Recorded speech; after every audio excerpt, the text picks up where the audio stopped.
Chapter 9, Prophecies of Disaster.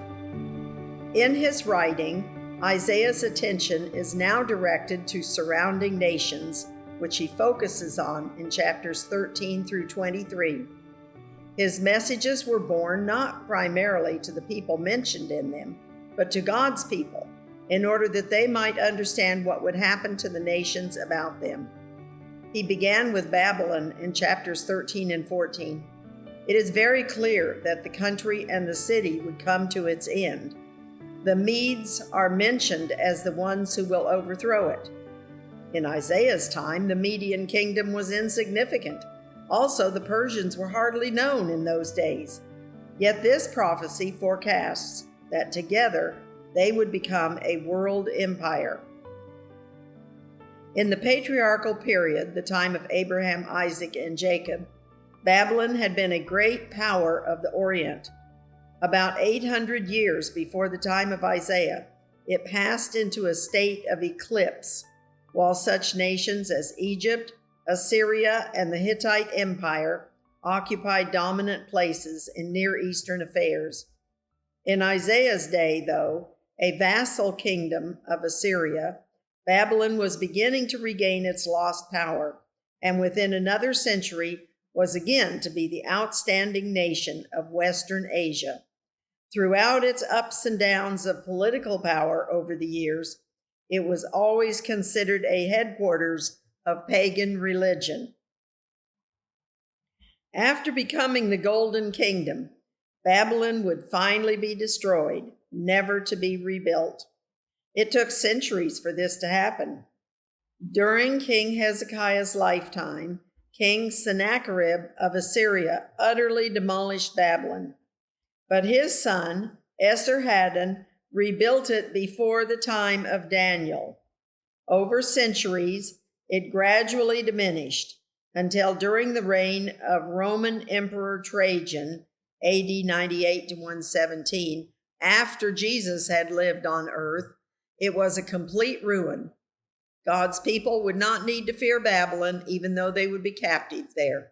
God had told them far in advance what would happen to Babylon. In chapter 14, Isaiah introduces one of his favorite themes, the great ingathering of people from all nations to the worship and service of the true God. Had the Jews diligently served the Lord upon their return from Babylon, it was his plan that they would finally rule the world. All men would have recognized one another as brethren. All would have worshiped the Lord and rejoiced in his salvation.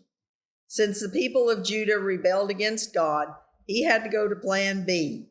Now we look forward to the people of God finding rest in the new earth.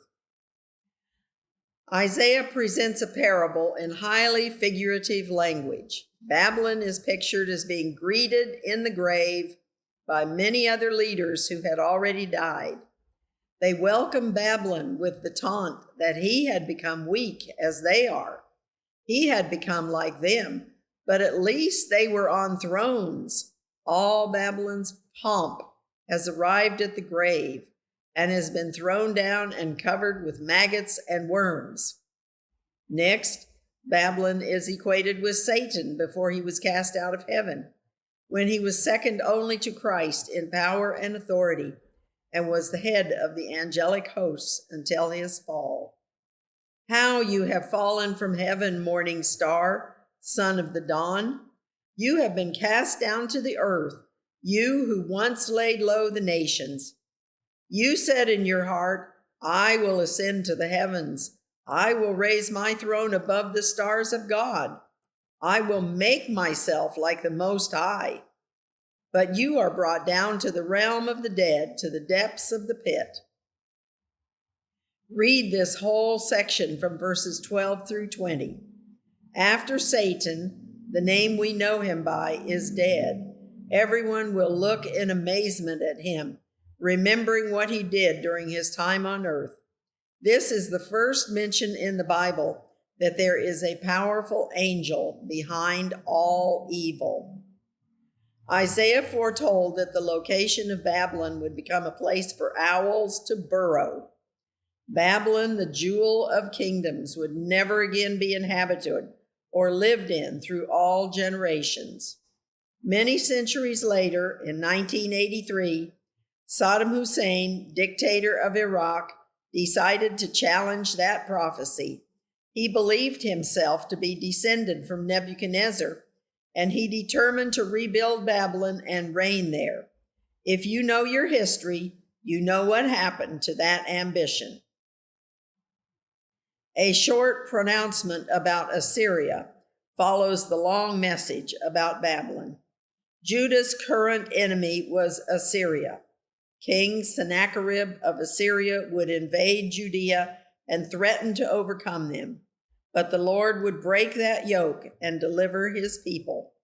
Although the whole world stood in awe of Assyrian might, it was nothing to God, who has determined the outcome.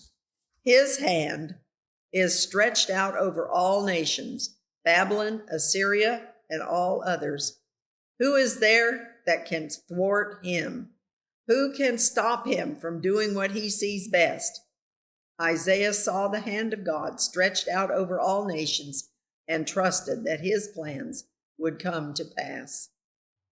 In chapters 15 and 16, Isaiah then reveals that Moab would suffer the fate of other kingdoms as Assyria conquered them. Ruin, destruction, wailing, and weeping followed the loss of their cities and their best agricultural lands. The raisin cakes they had been famous for would no longer provide them their chief means of livelihood. All their pride and arrogancy would be replaced with tears. Gone were all sounds of happiness and joy. Isaiah cried out in pity for them. God's heart ached for Moab because she was part of his family, the family of Abraham. But she had rejected God to worship at her shrines and high places. All their wearisome worship of the pagan god Chemosh had been in vain.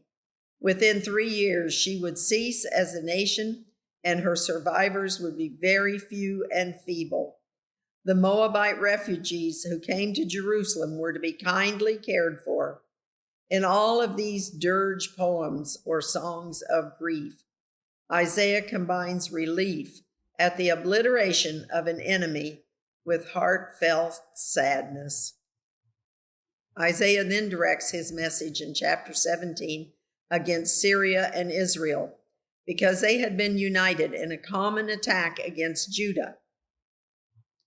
Thus, they were to suffer a common fate.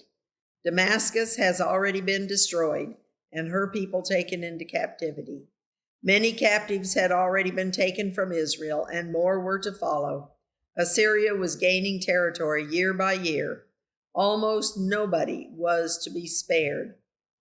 Isaiah again mentions a remnant, as prophesied by the name of his first son, Shear-Jashub, the remnant shall return. The remnant is the group that survives a time of war that is visited upon Judah because of its transgressions. The remnant is those who trust in God. The faithful in Israel escaped the Assyrian captivity by migrating south to Judah. The coming conflict would cause the earnest and sincere to lift up their eyes to God.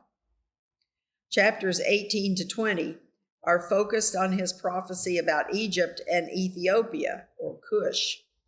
Ethiopia ruled Egypt from 715 to 663 BC during Isaiah's time. Some in Judea placed their trust in men and horses rather than in God. They thought Ethiopia and Egypt would protect them. Isaiah advised the two countries that they would gain nothing from a proposed alliance. All people were to learn that even though it may not seem as if God is in control, his purposes will all be accomplished in the end. He directs the nations in what they can and cannot do. Nothing can happen without his knowledge. No judgment can fall without his permission. The final outcome would be a new nation that recognized the Lord. Here is given an accurate description of the sort of debacle that so frequently meant defeat for the Egyptians. Their natural defenses were ideal, but internal unrest and dissension led to weakness and ruin. The result of their internal fighting was, at the least, chaos and anarchy, and sometimes conquest by a foreign foe. For many centuries, Egypt would fall under the control of other nations. First Assyria, then Babylon, Persia, Macedonia, Rome, and Arabia. Their troubles came not from God, but from their refusal to walk in his ways.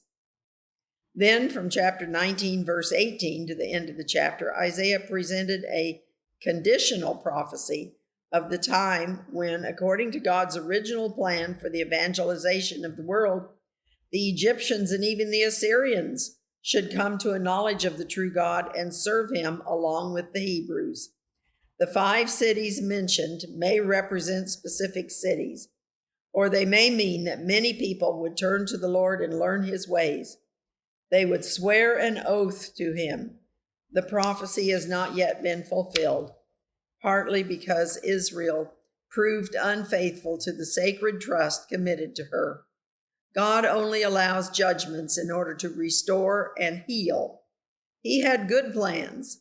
He would have liked to bring salvation to all these nations, not just Judah. He is the God of all the earth and desires all nations to be saved. Chapter 20 relates the brief story of the Assyrian king Sargon II capture of the Philistine city of Ashdod in 711 BC. It is right on the road to Egypt. Apparently, Ashdod had thought Egypt would come and help them. God used Isaiah in that event in a most unexpected way. The snippet of a story goes with the strange command that God gave. He told Isaiah to take off his outer garment and sandals as a prophecy that Egypt and Ethiopia would not be able to help anyone resist the power of Assyria. To go without the outer garment was a sign of humiliation, deprivation, and shame.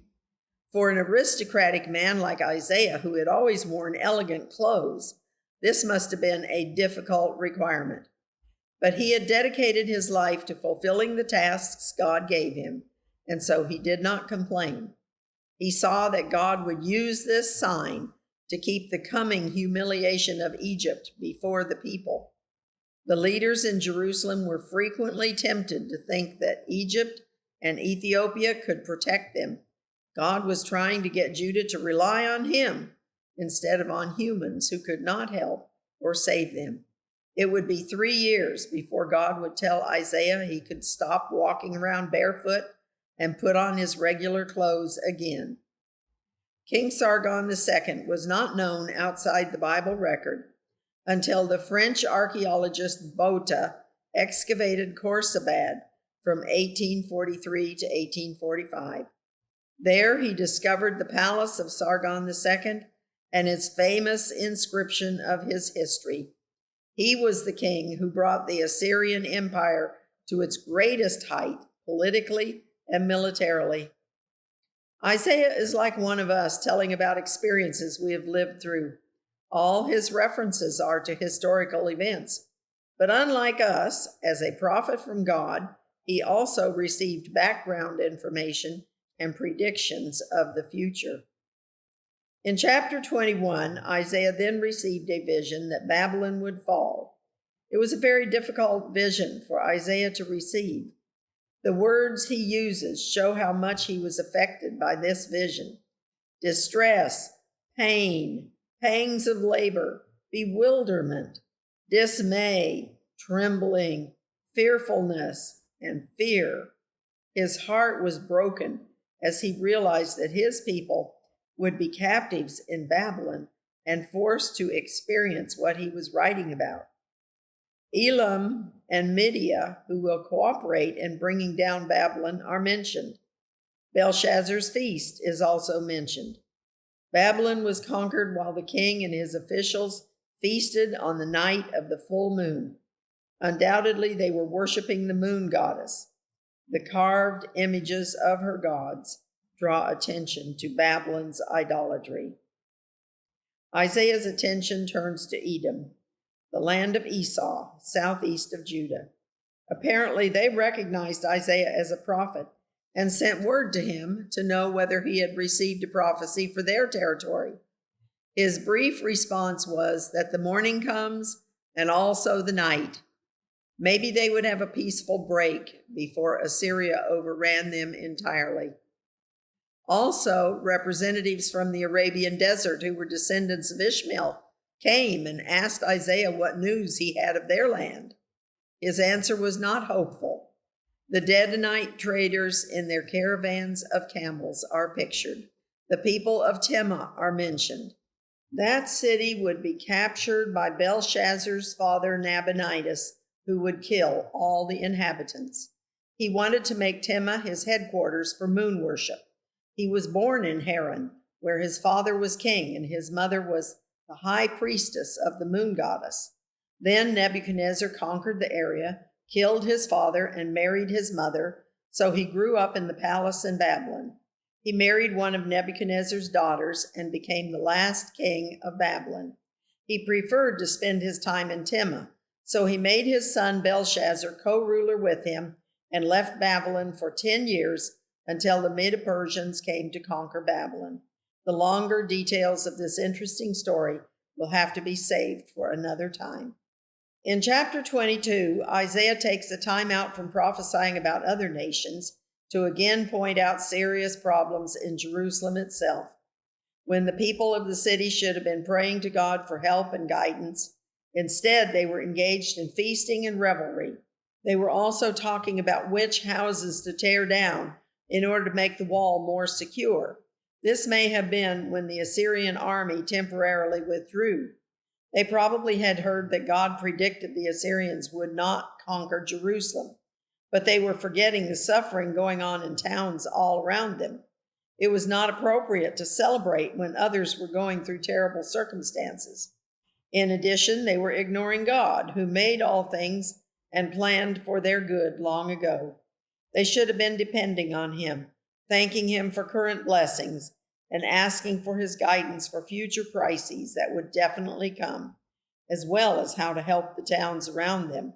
When they should have been weeping and wailing and tearing their hair and wearing sackcloth, instead, fatalistically, they were joyfully feasting and laughing as they said, "Let us eat and drink, for tomorrow we die."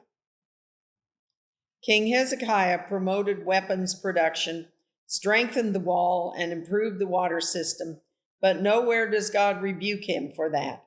So the problem here must have been the attitude of the people who were thinking only of themselves and their own good.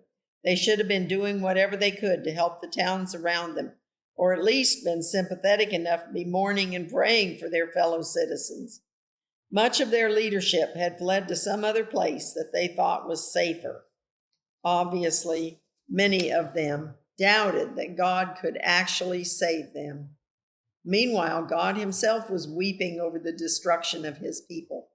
He knew that just such a day of destruction and terror would eventually come to Jerusalem also. He warned them that their sins would not be forgiven if they died before they repented. Isaiah now speaks about a particularly shocking example of greed and pride. Shebna, a steward, was in charge of the palace. He was well known for his fancy chariots. He was making an impressive gravesite for himself. It was being carved out of solid rock up on a high and prominent spot. God proclaimed that he would lose his job and be sent away. There he would die, and that would be the end of his chariots and his pride. Eliakim, son of Hilkiah, was to take his place and receive his robes and authority. As long as Eliakim faithfully fulfilled his responsibility, he would be an honor to his family. But if not, he would also face disgrace. God does not approve of or support corruption in high places. The Bible does not tell the end of the story about Shebna, not where he was exiled to or how he died, but no doubt he was not buried in his extravagant new tomb. Chapter 23 tells the future of Tyre and Sidon, two ancient seaport cities on the Mediterranean Sea north of Judah. Both were part of Phoenicia, a nation of great seafaring builders and traders. Among other places, these nations built Carthage on the North African coast and Tarshish in Spain, where the prophet Jonah tried to flee when God told him to take a message to Nineveh. They controlled much of the trade between Egypt and other ports on the Mediterranean. As a consequence, they succumbed to pride. Here, Isaiah prophesied that they would be crushed by one superpower after another. Although they would rise again to be traitors, they would continue to be harassed. This chapter says that the Syrians had turned Babylon into a ruin. So this must have been when the city of Babylon was destroyed by Sennacherib during Isaiah's time. A few years later, Babylon was rebuilt by his son Esarhaddon, and it would survive for many years before finally becoming a permanent ruin. You will find summaries of the rest of the chapters in the book of Isaiah in an outline of Isaiah at the end of this book.